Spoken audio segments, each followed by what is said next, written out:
Hey everyone, and welcome back to the Firefighters Podcast, where we seek to develop, inspire, and motivate the world of the emergency services operator through a series of wide-ranging conversations. Now, before we go any further, just hit that rate, follow, or subscribe button on whatever platform you're listening to. It's a key performance indicator for us and helps us reach even more people. Now, here's what we've got for you today.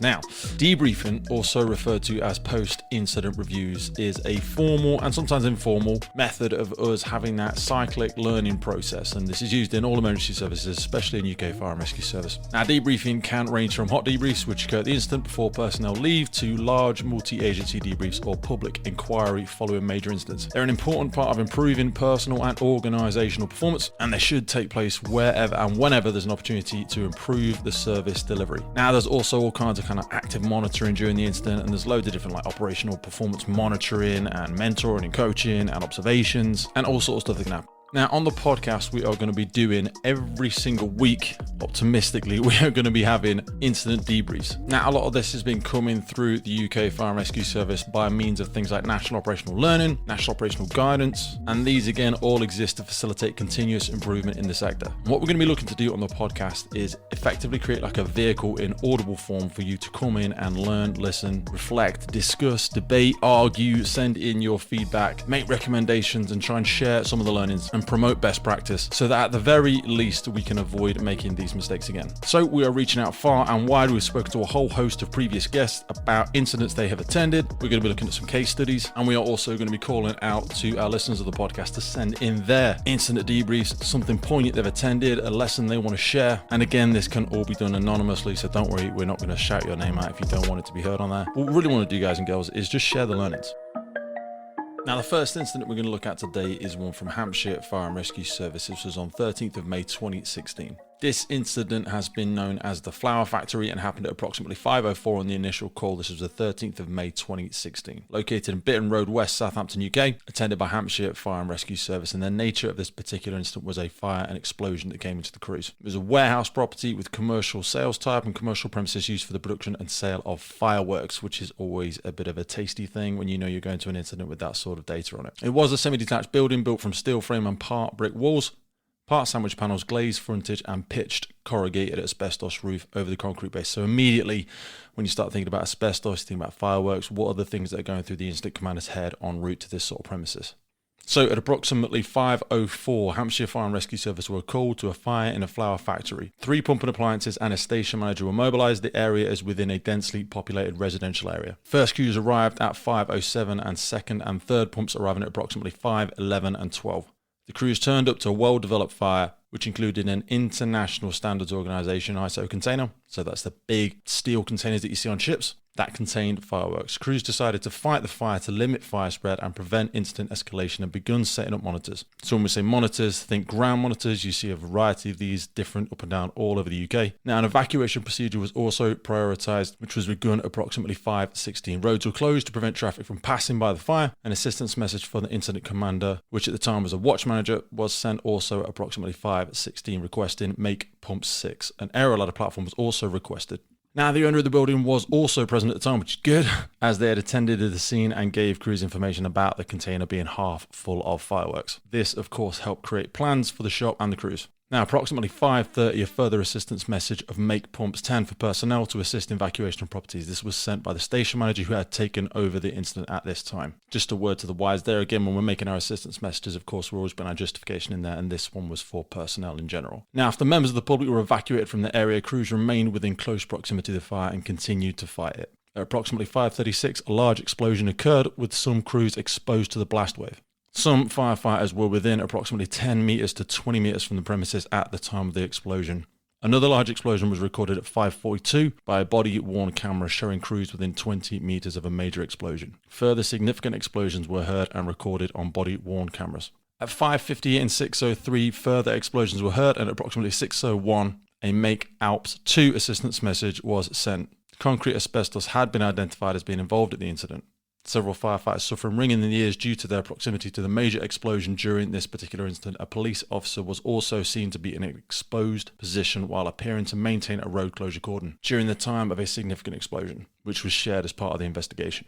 So we're going to delve into some of the details shared in this debrief. First of all, we're going to look at information gathering. Now, the Fire and Rescue Services Act 2004 imposes a legal obligation on fire and rescue authorities to make provision for obtaining necessary information for extinguishing fire and protecting lives. This obligation is outlined in the service's Integrated Risk Management Plan, that's the IRMP, as a key objective set out in the service policy. Now, every service will have an IRMP, and we all adhere to the Fire Services Act 2004. And again, when we're talking about this information gathering, it's something we all do as incident commanders. When you get there, it's those crucial open and close questions, trying to identify hazards and risks before you get your tactical and strategic plan in place. What's the system of work you're going to use? What's the cordons? What's the justifications? What's the PPE? Getting those building blocks going in your mind. The use of fire safety audits, PORIS and SSRIs. If anybody doesn't use them in their service, that's site-specific risk information. Some people have CAP plans, some people have risk plans. These helped the service gather information needed to assess the fire safety risks and meet its legal duties. Information from third parties such as local licensing authorities can also be seized in order to gather the most information possible. The importance of this information gathering and risk planning is outlined in their service orders as well as part of the Incident Command Appendix. Now, just to recap, at all instances, all of us, everyone that goes there as an incident commander, the earliest opportunity, we are going to carry out a dynamic risk assessment. You do it all the time. You do it getting off the fire engine. From this, we're going to establish a tactical plan of operation, which means effectively you're going to communicate all of what you've seen, heard, and your dynamic risk assessment to the personnel on the incident ground and transmit it as early as possible by way of an informative message to your fire control.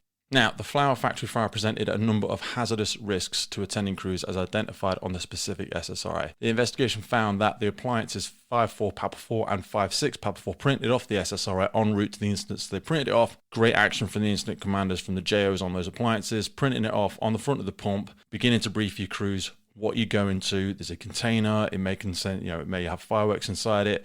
Think about physical barriers in terms of protection from explosion. Think about limiting your exposure. Think about cordons. Now, looking at the mobilization to the incident, the investigation found no evidence to show that other attending crews accessed the same information. However, local knowledge of the attending crews may have assisted them in identifying the presence of fireworks at that premises.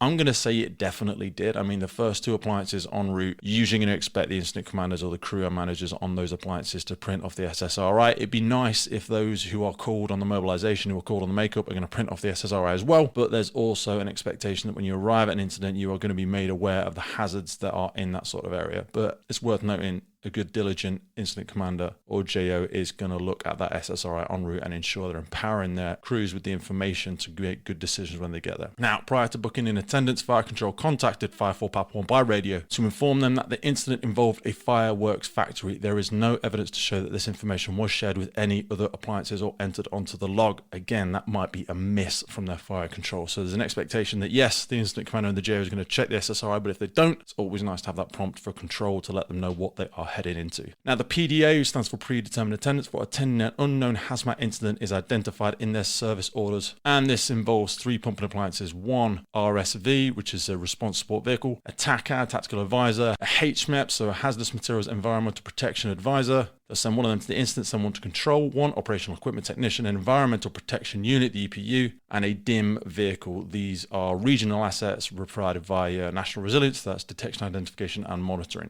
Now, the incident log for this incident shows adequate pumps were turned out in accordance with the PDA. The log shows a DIM vehicle attending the scene at 8:24. Again, these are regional assets, so even though the mobilization goes out, they could take a couple of hours to get there. So that's 3 hours, 13 minutes after arrival of the first appliance at the scene. These are regional assets. They might not come from that service. Now, the presence of fireworks, explosives, and possible asbestos on the SSRI suggests the incident qualified for a hazmat incident. The log mentions a firework incident at 5:21. Some 10 minutes after arrival, and this came from 5.4 PAPA1 at the scene. There's no evidence to suggest that the incident was identified as hazmat prior to the first crews arriving. The log itself makes no mention of a specific hazmat incident until 5:34, where a hazardous materials and environmental protection advisor, that HMEPA, is appointed at the incident. A request for a hazmat officer is noted on the log at 6:02, and the hazmat procedure is then activated on the incident log at 6:41.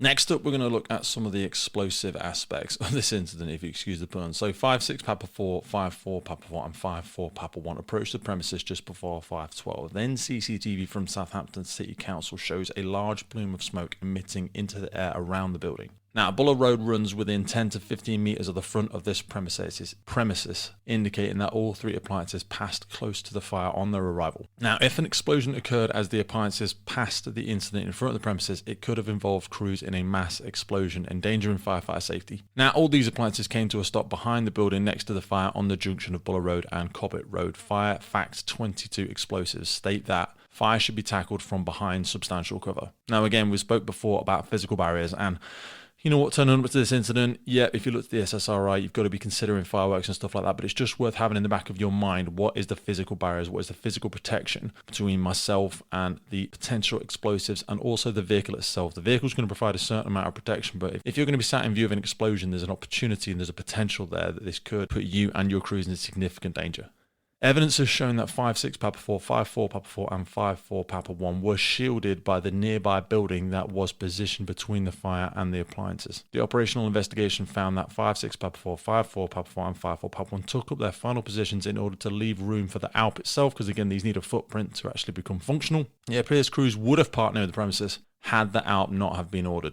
5.6 Papa 7 arrived at the fire and took up a position approximately 25 metres from the fire in Bitton Road and the junction with Cobbett Road. CCTV footage from the appliance itself shows it was behind substantial cover but in close proximity to the fire. Now, a few recommendations out of that one. If control are aware of an incident that an address and have access to weather information, they could have utilised the information to suggest safe routes to the scene for attending crews and ensure that this is put in the log for crews to follow. Again, this sort of thing is always considered within ethane and methane messages when we're looking at major incidents and best access routes. This is often done with hazmat incidents when we think about wind direction and best direction of approach, but certainly a consideration that could have been done in this sort of one as well. So control. Next, we're looking at control to assess the SSRI, and if explosives are identified, advise risks of minimum approach distances, hazard zones using local landmarks, and given crew options of how to approach the premises safely. 5.6 Papa 4, 5.4 Papa 4 and 5.4 Papa 1 approached buildings close together and on the same route. Where explosives are identified, appliances should be deliberately split up and compelled to use different approach routes. This would limit the risk of all appliances becoming involved in an explosion together. Certainly something we see in the military in terms of not clumping everybody together down a narrow corridor. That's effectively what's happening there. If something happens to one, it's going to happen to all of them. So potentially using different approach routes on the same strategic direction.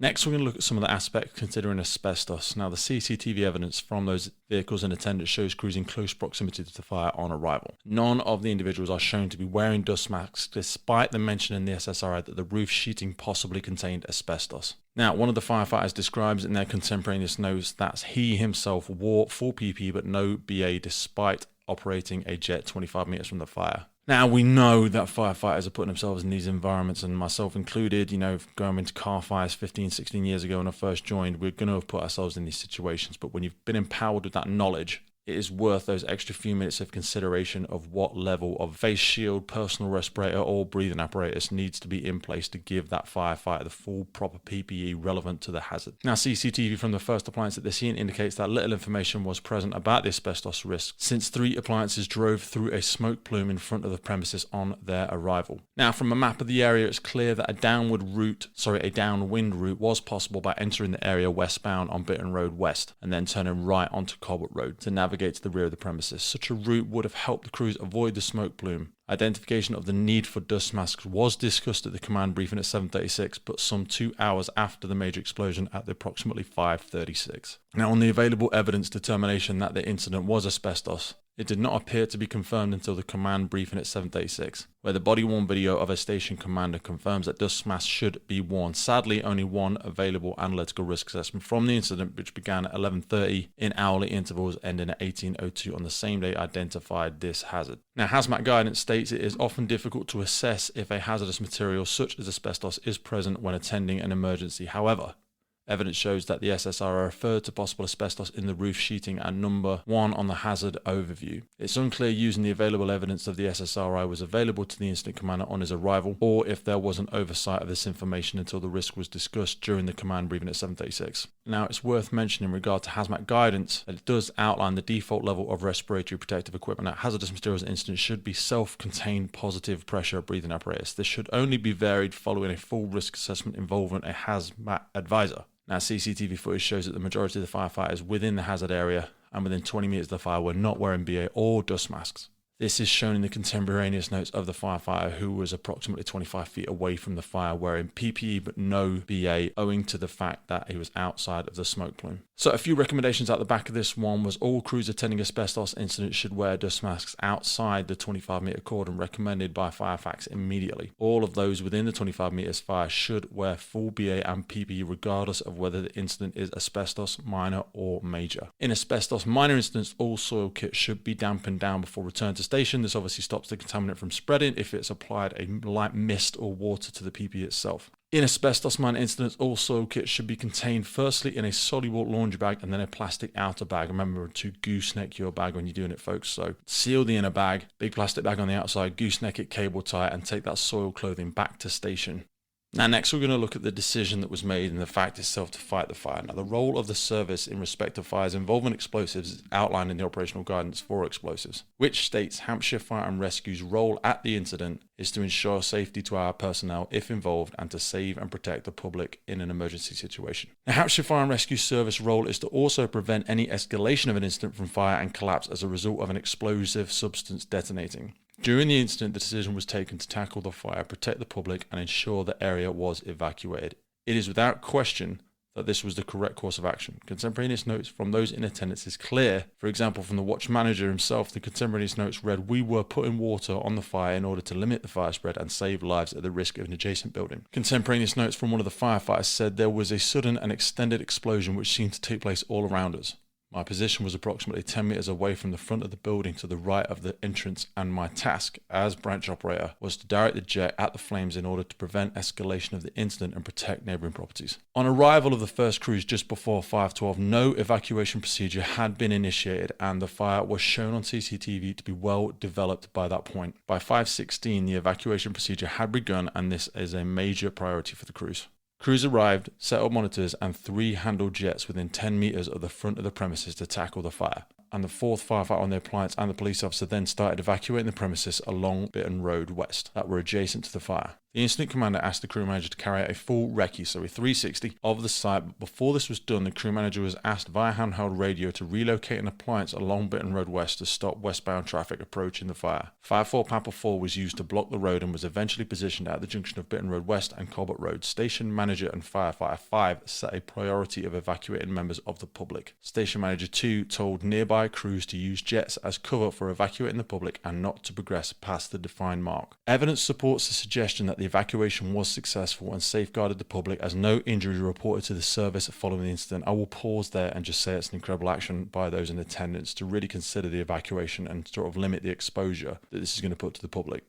However, following successful evacuation, crews remained in close proximity to the fire and continued to dampen the flames. The report itself is obliged to examine whether this was the correct decision and whether the decision to remain in close proximity to the fire post-evacuation endangered the lives of the attending crews. Again, this is the point where you need to reconsider if my risk that I'm taking is worth the benefit. Yes, we're putting crews in place to dampen down, we're putting crews in place to manage the spread of the fire whilst we evacuate surrounding premises. Once they're evacuated, that's when we talk about that decision cycle. What's my justification for doing this? Now, in the Firefax 22 explosives, this suggests that firefighting only considered if lives would be saved by delaying the explosion by application of large volumes of water. The evidence from crews at the scene shows that their belief was to dampen the flames in order to safeguard the public. Guidance on explosives suggests that dampening fireworks will not extinguish explosives, and firefighting should be avoided if there is no doubt as to the location of explosives or if explosives are already involved in fire. Evidence has shown that this is not possible for crews to pinpoint the location of the container from the SSRI, and it is clear that explosives were involved owing to the first explosion at 5:36.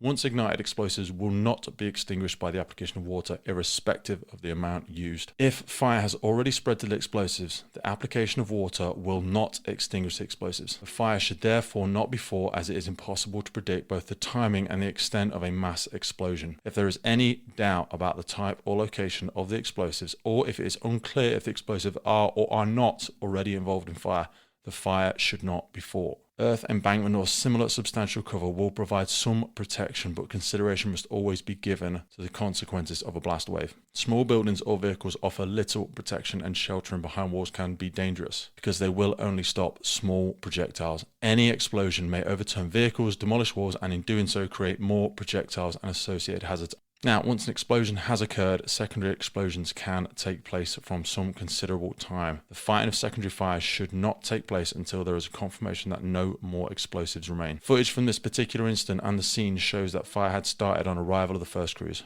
making predictions for timing and any explosions impossible. Evidence contained in the reports to occupational health, contemporaneous notebooks from the crews and CCTV footage shows there is evidence that crews were too close to the fire and therefore safety of the crews may have been put at risk after evacuation had already been completed. To close, we're going to look at cordons in relation to the distance depending on the type of hazard involved. Now, for asbestos-containing materials, you should instigate a 25-metre cordon. For explosives, hazmat guidance specifies that an initial cordon should be installed of at least 100 metres. Now, evidence shown in council CCTV, the appliances CCTV and body-worn cameras show that there was no 100-metre cordon in place for the entirety of the incident. A station manager body-worn footage at 6:03 shows consultation with a hazmat guide and discussion with colleagues in and around Bitton Road West. At 6:12, the station manager repeats the necessity of a 100-metre cordon to his colleagues. So there are people at the incident that are aware that this 100-metre cordon exists and they are trying to enforce it. Now, there's no evidence on the incident log or CCTV showing attempts to set a 100-metre cordon before the arrival of the station manager and hazmat officer. Now, at 5:36, the rear camera of 56 Papa 4 shows a cordon being erected on Bullard Road and the junction of Bitton Road West only seconds before a huge explosion. The cordon appears to lay approximately 10 to 15 metres from the fire itself, and at 5:45 the rear camera of 56 Papa 7 shows a cordon being erected at the junction of Cobbett Road and Bitton Road West, some 10 minutes after the large explosion. The body-worn video from Station Manager 3 shows crews 20 metres from the major explosion at 5:42. CCTV on appliance 56 Papa 4 shows numerous firefighters within 10 to 20 metres of the fire at Bullard Road only seconds before a large explosion. Even following the large explosion, crews were seen walking toward the fire and laying monitors as cover. The evidence from this shows that the location of a fire in a densely populated area presented a challenge in setting up a lengthy cordon distance. The fire occurred on a main road junction with Atherstone Road and carries a significant responsibility for traffic in the local area. At 5:16, Firefighter 3 is seen on council TV coning off the junction at Bullard Road and Bitton Road West some 15 metres from the fire. The footage also shows cars being let through the cones in order to navigate into Bullard Road, a road that takes traffic within 10 metres of the fire. So as a final conclusion on cordons for asbestos should be at least 25 metres. Cordons for retail firework premises should be at least 100 metres. The 100-metre cordon itself was never instigated. The location of the fire made setting up the cordon really difficult, and crews remained in close proximity to the fire when the main explosion had already occurred and during subsequent explosions. Some recommendations detailed in the debrief expand that the use of body-worn cameras at incident is to enrich training post-incident. They gave a real good insights into the steps taken at the incident, but also are invaluable in showing the true dangers at incidents, and especially those involving hazardous materials. It's important for anybody in the investigation process to ensure body-worn footage is seized and stored securely for a period of 50 years. 50 years! Wow! To ensure the service retains evidence and capability to defend future legal claims relating to the personal injury or near-miss incidents. Again, folks, when we're talking about asbestos, when we're talking about our exposure rates, these are the sort of things that 50 years down the line, even 20 years down the line, for people that are going to be retiring from the services and pick up, hopefully don't, but maybe will pick up illnesses that could have been contributed to by the incidents and nature of their job. So folks, we are going to park that one there. That was the Flower Factory, 13th of May 2016, attended by Hampshire Fire and Rescue Service. How did you find it? I hope you found it useful. I hope there was loads going through your mind as we were reading through some of the outcomes of the incident debrief there. Once again, we're going to be looking at doing these incident debriefs once a week, sharing lessons learned with people across the UK Fire and Rescue Service and further afield. If you've got an absolute gold mine case study in your files, if you've got it tucked away on your hard drive somewhere, be sure to send it over to the Firefighters Podcast at gmail.com. We will, of course, if people would like us to, we'll be acknowledging those that send these contributions in so they can share it with the wider world. And again, our sincere desire is to create better educated, more informed, safer operating UK Fire and Rescue Service operators and people from the other aspects of the emergency services. We want you to know this. These misunderstandings, these different interpretation of risks, these have happened before in the past, so let's not repeat them. Let us know what you think. Let us know what you thought of it. If there was too much detail, if there wasn't enough detail, what could make this debrief even better for you and more impactful for you and your teams. Thanks for coming back and listening to the Firefighters Podcast. This one was brought to you by William Wood Watches. William Wood Watches, as I'm sure you're already aware, are the makers of those incredibly authentic watches with a piece of firefighting history in every single one. On the 9th of June, they created 250 beautiful limited edition pieces of the bravest watch for the FDNY Foundation. They're donating 50% from every single watch